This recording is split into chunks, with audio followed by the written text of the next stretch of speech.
We just landed in El Salvador. We just left the airport. Now, El Salvador is one of the smallest countries in Central America, but don't let the size fool you. This country has had one of the biggest comebacks in possibly all countries in Latin America right now. The name El Salvador literally means the savior in Spanish. Now, the country was colonized by the Spain in around 1500s and gained independence in 1821. Now, for decades, it's built its identity through coffee exports, culture, as well as resilience. But the real turning point happened only a few years ago. The world started paying attention, tourism popped, safety improvements, new economic policies, and global investors finally putting this country on their radar. And when the world looks, real estate moves. More people visiting means more hotels, more businesses mean more housing, and more opportunity means more development. Everything in real estate is always connected, not just the micro, but also the macro. Just paying attention to the big trends, then narrows down into area specific and who doesn't love waterfront property. Now, we're on the road right now. This road is actually right outside the San Salvador airport. Now, this is not just a road that leads us outside the airport, but it's really the gateway. Now, the airport isn't just a travel checkpoint, it's becoming a development spine. You're seeing new infrastructure, commercial zones, residential pockets forming, logistics and hospitality projects expanding, basically all signs of early real estate acceleration.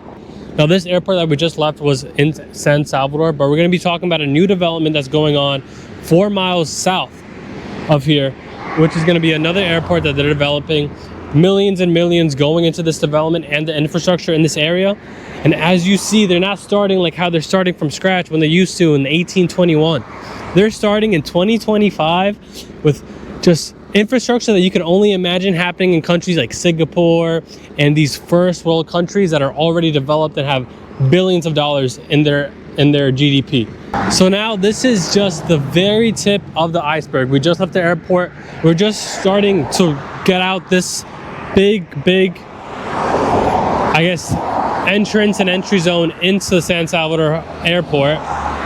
And you'll see us when you see us next. Right now, we're in El Centro Histórico, and this is the oldest part of San Salvador's capital.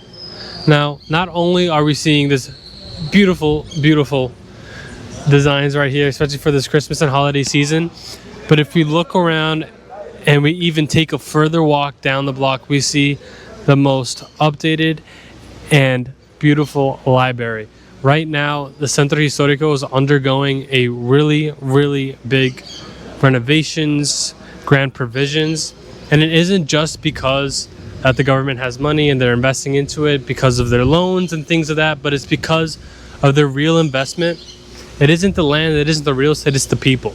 Because if the government didn't care about how their people could further themselves for the future generations, such as the Be Nice library that they're constructing, none of this would be feasible. And if we're looking 5-10 years down the line, this El Salvador wouldn't be a country that you would want to visit. Now, we're looking at these different types of decorations that truly attract tourists, but not only tourists, but truthfully just adding to the economy and the local people that are in this economy right here, especially when it comes to the vendors, as we've seen in the mercados, and just the people that are here that benefit from the safer streets that Bukele has been able to provide them. And not only that, but just the money that's coming into this economy and the community itself. Okay, so now we're walking around El Centro Histórico located in San Salvador, and we did not expect what happened next. We spotted some Salvadoran military hanging by their truck, so we walked up, we started talking to see how El Salvador was compared to now. And next thing we know, they're inviting us to hop into this sick military vehicle. They're generally some of the kindest, most welcoming people you will meet, and we weren't expecting that. But that's El Salvador for you. Yes. Con el casco, hombre. Oh, con el casco. ¿Dónde está el casco? Just put on the helmet.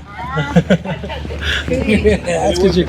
The other way, maybe like that. This one? Yep. En la parte de atrás eso, correcto. Así se lo pone encima. Yeah, like that.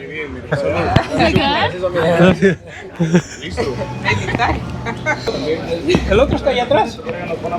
Ah, bueno. The one in the back seat. Así ya tiene.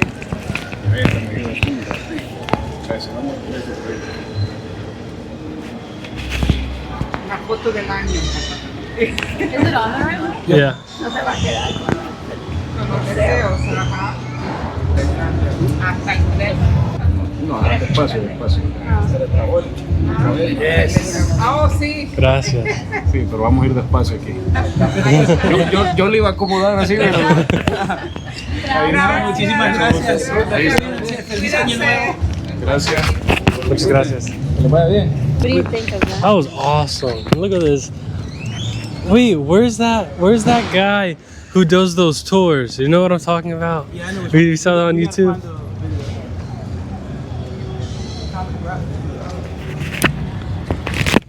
Today we're at Mercado San Miguelito, approximately 40 minutes away from the San Salvador airport. Now, to be completely honest with you, this building right here wasn't always how it was. In 2021, there was a massive fire that destroyed much of the old market, and hundreds of vendors were displaced, and the old structure was essentially unusable. Now, instead of patching it back together, the government rebuilt it from scratch. A brand new indoor market with over 1,000 commercial stalls across 4 different levels. We have fresh electrical systems, elevators, food zones, artisan spaces, and more. Now, President Bukele came here to represent it as part of a wider effort to modernize public markets everywhere in the country. Now, as you can see, this market could be more similar to the Timeout Market in Brooklyn, similar to the Chelsea Market in Manhattan. And this market isn't just a building, it's where local entrepreneurship actually happens. Now, as you see, today is January 1st. So it's the New Year, so it's not as packed as it typically is, so it's a little empty. Now, this is where local entrepreneurship really happens. Vendors who lost their places in the fire are being brought back into formalized places with contracts, safer facilities, cleaner facilities, and a potential for more consistent business. Now, they sell fresh produce, food stalls, clothes stalls, craft tools, and everyday essentials all under one roof now. Now that means more foot traffic, more sales, and a stronger local economy. Now, markets like this are the center of daily life across Latin America. Now, this is where they get an upgrade and they send a very strong signal. It means safer public spaces, increased formal employment, strong small business growth, better infrastructure investment, as well as more community pride. And that's exactly the kind of thing that draws others, such as families looking for stability, entrepreneurships looking to be able to grow their business, and yes, developers looking for real opportunity. Now, when a market becomes modernized and safer, neighborhoods begin to rise with it. Such as properties that are nearby, they become more desirable. The shops and services start cluttering towards this one area, and renters see a new demand. Now, public investment attracts private interest. And that's not speculation, it's called urban momentum. And because this is a new Mercado in San Miguelito, is now an indoor structured multi-level center. It's more than food stalls, it's actually a community anchor. So here in El Salvador, seeing this place right after it opened, you're witnessing real transitions, not just innovations, not just a facelift, but an economic and community signal. A place to rebuild, not just to sell things, but to bring people back together. And this is one of the reasons why we're so hyped to see what's actually happening here, and make sure you stay tuned for more stories ahead. Now, Centro Histórico is where the first city expanded from the earliest days of the Spanish colonial settlement. And for decades, it was a political, economic, and also the religious center of El Salvador itself. Now, some buildings here even date back centuries in heritage, if not structure. Now, even though many were rebuilt due to fires, earthquakes, and just time itself, the blend of old, new, is what actually gives this place its soul. This trip really showed us just how much El Salvador has changed and honestly how far it's come. Walking through Centro Histórico during the holidays, we saw families out enjoying themselves, kids running around, music playing. It felt completely alive.